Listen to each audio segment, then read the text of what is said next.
welcome back to Grim Survival, August 18th, 2020. I had to think about that for a minute. Yeah, I looked before I came in here.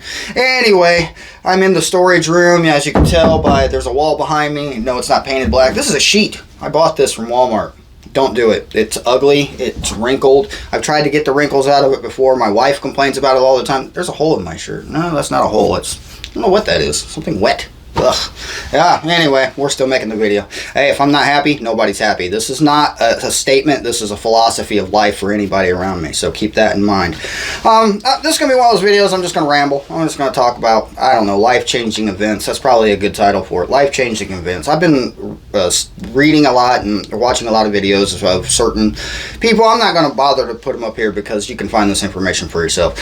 There are a lot of studies that have been done on human brains and physiology and psychological everything. I mean, studies on everything you can think of. So, yeah, we'll even talk about the studies on these things. Yeah, what is this? This is a mask. You see this? This is a mask. Yeah, my wife gave it to me. I don't buy masks. I had some that were for dust, but hey, this is not a mask video.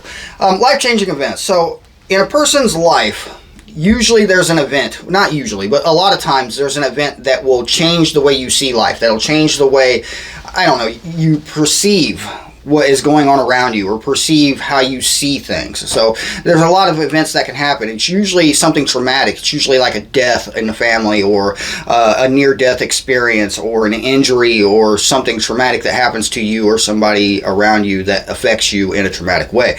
And this usually triggers something in your brain, and there's scientific research on this, and I'll try to find the guy's name. I will. I'll post the guy's name. Look up his videos. He's been scanning brains and doing all this stuff, and he claims that he can show you how to meditate and do all these weird things and get into a different plane of, and then you can control. Anyway, you watch it. The guy's like a wizard or something. I don't know. Anyway, I do believe that, and I've seen it for myself, traumatic events will change people.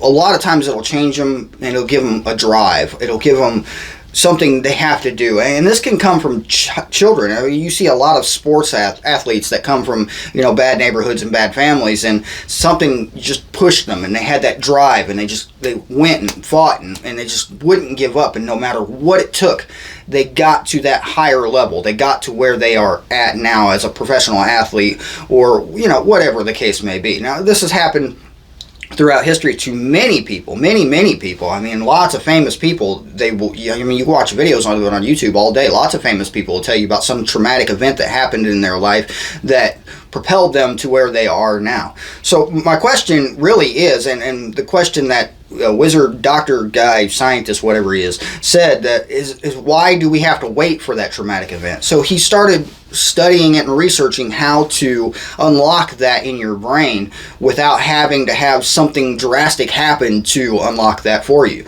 And it's really interesting. So, my personal experience, I had a traumatic event happen to me January 2019. I'm not going to go into it. It was a legal matter, and it's still an ongoing legal matter, so therefore I'm not going to discuss it. Hopefully it will be resolved soon, but it's caused a lot of problems for me, my family. It's cost me thousands upon thousands of dollars, and it really has pushed me to try to get out of my normal 9-to-5 routine and doing the same things day after day after day over and over again just to make money. One of the books I've been read lately was Rich Dad, Poor Dad. I suggest that book to anybody. Not even if you're just not a business person, it doesn't matter. Just read the book. It's really, really informative. So one of the things I learned from that particular book is that rich people don't work for money. They have their money work for them. Yeah. So another thing that you learn from that book is the perspective of how people think. Like poor people, middle class people. You get this natural perspective. I've had it too. I mean, it's just a stereotype, really, that rich people are evil. And you'll have preachers in churches tell you this, that money is the root of all evil. But then you can look at other preachers, and you can read this book, it'll say the same thing, but other preachers, Jesse Duplantis being one of them, Kenneth Copeland being another, and they will tell you that money's not the root of all evil. Being poor is the root of all evil. So if you believe the Bible, and you've read the Bible, it says that idle hands do the devil's work. So if you're poor, you you usually are idle. You usually are bored. You usually don't have anything to do because you don't have any money, you don't have any means, so you have nothing to do. So, idle hands, right? Think of how many people, just personally, how many people could you help if you had millions of dollars? Would you? So, there you go. All right, so philosophy, life-changing events. I'm going to post an article I read today. It's from Signs of the Times News. I read them a lot. We're going to talk about these things just really quickly because, and I'm actually going to, the phone did the thing again where it overheats. Anyway, we're going to talk about masks. This is a mask, right? This is just a standard mask. You can get these anywhere online. You can get them from Etsy. I can make them. I can have some printed up that say Grim Survival. Have my little Grimmy logo right there or down here or wherever. Anybody want some Grim Survival masks? I'll make them for you. Do I wear a mask? I have to. In the areas that I travel in recently, if I don't wear a mask, I could be ticketed, fined, and arrested. Fined up to $1,000 and literally arrested for not putting this on my face. Here, you want to see it? Here. This is Grim in a mask. Yeah. I don't like this. It's hard to breathe in it, and it does nothing for you. It does nothing for you. So I read the article. I'm just going to tell you briefly. What is this protecting you from?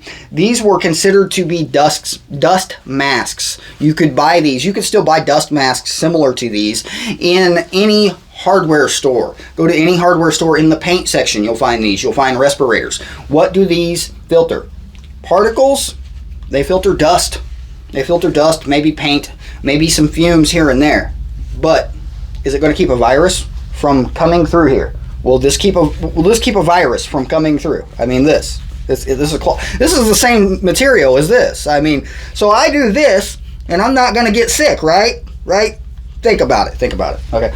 A lot of people, I see a lot of people, they have the ones that go around their neck and just go up their nose, and they look like this, and they have the thing around their neck. They're really thin, breathable cotton. They're really nice and comfortable if you're forced to wear a mask. A lot of people have these. This is just a standard bandana, just a cotton bandana. I can literally see through this thing. I don't know if you can, but I definitely can see through it. A lot of people do this. They wrap it around their nose, they tie it, they look like they're about to go rob something. Yeah, I'm not going to go rob something. What is this filtering? What does it filter? It's filtering your bad breath. These masks are filtering your bad breath. This is all it's doing. We don't have to smell your breath. Thanks. Wear the mask. Appreciate it. We do appreciate you wearing that mask if you have bad breath. Anyway, so what is the mask doing for you? Read the articles. Do your research. These masks are not helping. You have to have a certain mask rated to filter viruses before that mask is going to filter a virus. It has to be an N95 rating or more. What is that? That's an N95 rating or more. This supposedly will filter viruses. Supposedly. What is this made out of? I don't know. I can tell you it's not made out of the same things as the bandana or the other masks or those cheap ones they hand you at Walmart. This is something different. I can tell you that. You can feel that it's a different texture, different.